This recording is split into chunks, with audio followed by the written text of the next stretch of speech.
কাল একটা মজাদার জিনিস বানিয়েছিলাম, চলো তোমাদের দেখাই। এটা গেস করতে পারবে তোমরা এটা কি?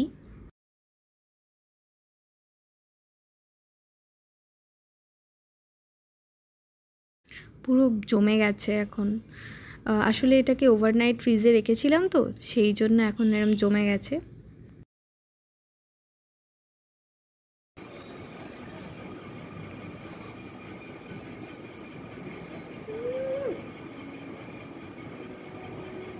অসাধারণ, টু গুড। আমি আর বোন তো কাল বিকেলবেলা দারুণ মজা করে এটা খেলাম, আর পুরো কুলফির মতো খেতে লাগছিল। তবে এটা কিন্তু ম্যাঙ্গো ফিরনি। তো এই আমের সিজন থাকতে থাকতে ম্যাঙ্গো ফিরনিটা তো মানে মাস্ট বানানো। আর বাড়ির সবার এত ভালো লেগেছিল যে আমার বাবা বলল যে আর একবার বানা।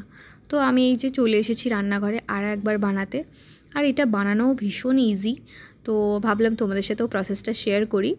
তো এটার জন্য লাগছে একটা পাকা আম আর এক মুঠো বাসমতি চাল, যেটাকে আমি ভিজিয়ে রেখেছিলাম, তারপর মিক্সিতে একটুখানি ভেঙে নিয়েছি। আর এখানে আমের পিউরিটাও আমি রেডি করে নিয়েছি। আর চালটা তোমরা এমনভাবে ভেঙে নেবে যেন ওটা পুরোপুরি গুঁড়ো না হয়ে যায়। তারপর আমরা দুধের মধ্যে চালটাকে দিয়ে দেব। দুধ এখানে আমি 500 মিলিলিটার ইউজ করেছি।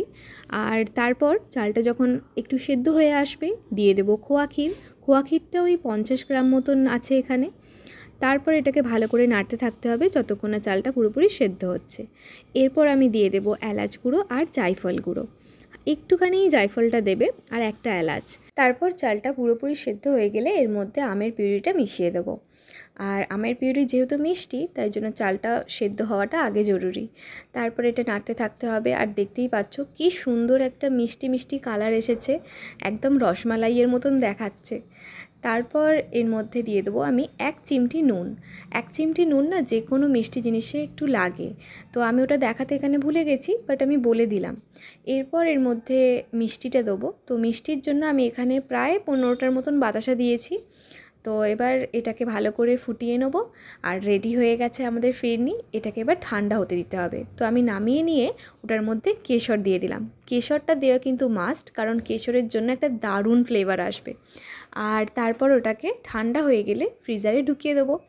আর দেখতেই পাচ্ছ আমাদের ফিরনি একদম রেডি হয়ে গেছে। তোমরা গরমকালে মানে আমের সিজন থাকতে থাকতে এটা অবশ্যই অবশ্যই ট্রাই করো, দেখবে ভীষণ ভালো লাগবে।